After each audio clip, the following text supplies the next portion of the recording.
Salam tani, sahabat mitra tani. Kali ini saya akan mencoba membuat konsep pertanian terpadu berkelanjutan yang dikenal dengan integrated farming system.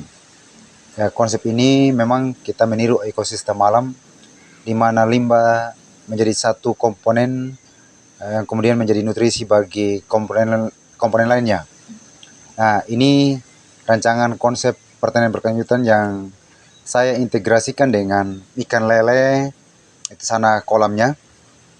Kemudian nanti kita akan tanami kacang tanah, pisang, porang, cabai atau lombok, jambu kristal, pepaya, kunyit, lengkuas, dan pohon naga. Nah, konsep utamanya tumpang sari dan agroforestry. Ya, tumpang sari dan agroforestry. Kita akan membuat kebun bertingkat dalam tanda kutip yang disebut dengan agroforestry agar lahan efisien dengan tanaman utama yang tajuknya tinggi seperti pisang dan pepaya, termasuk jambu kristal. Nah, nanti jarak tanamnya kita akan atur sedemikian rupa. Ini kolam ikannya teman-teman, dan di sekitar kolam ikan nanti juga kita akan lepas ayam kampung asli di sini.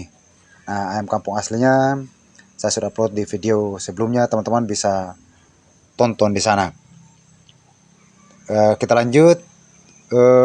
Tanaman utamanya ya seperti pisang. Kemudian tanaman tingan nanti kita taruh pepaya.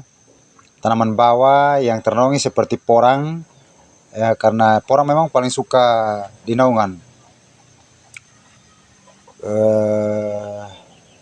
Ya, kemudian kunyit dan lengkuas ini tahan naungan. Nanti kemudian tanaman sela, penutup tanah.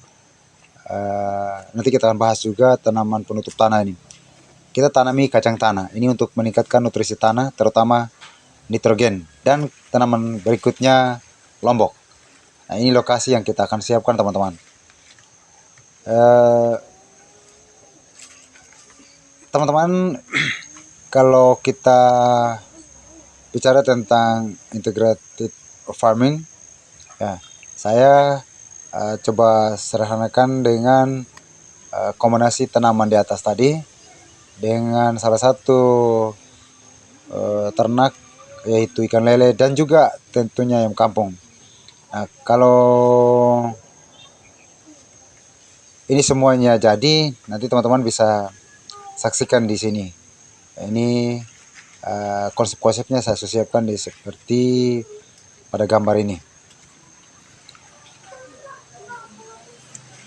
Siklus nutrisinya seperti ini teman-teman. Misalnya nanti daun pisang atau batang pisang kita bisa jadikan kompos untuk tanaman porang maupun jahe-jahean. Kemudian kotoran lele dan ayam bisa juga menjadi pupuk untuk semua tanaman yang ada di sini, termasuk kacang tanah.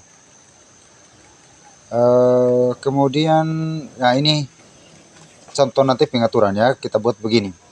Baris pertama misalnya pisang dan porang di bawahnya, baris kedua jambu kristal dan kunyit serta lengkuas, dan baris ketiga pepaya, lombok, dan kacang tanah.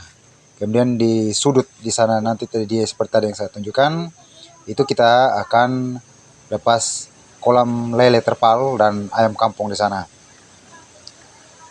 Tentunya konsep ini memiliki keunggulan yang luar biasa. Nah, keunggulan dari konsep ini ya pasti ada.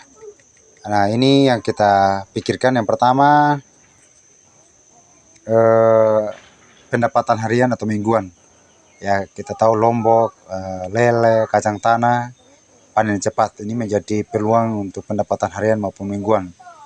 Kemudian pendapatan bulanan atau musiman seperti pisang, pepaya, porang, kunyit, lengkuas, dan naga.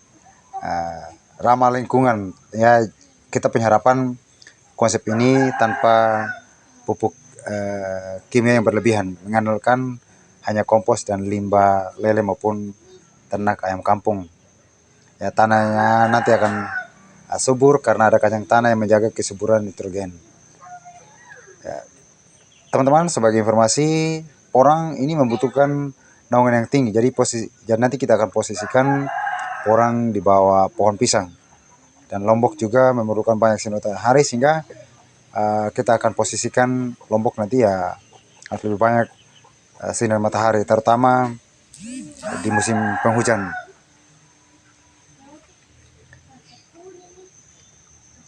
Dan untuk POC-nya nanti kita mudah dapatkan.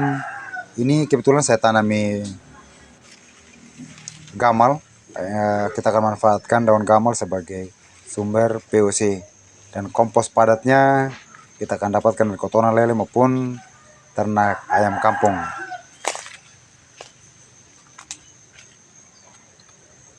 Ini jambu kristal kita.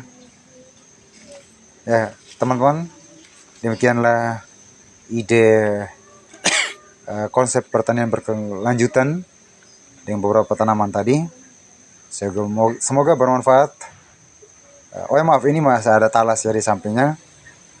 Ya. Semoga bermanfaat untuk kita semuanya. Demikian video ini. Salam tani.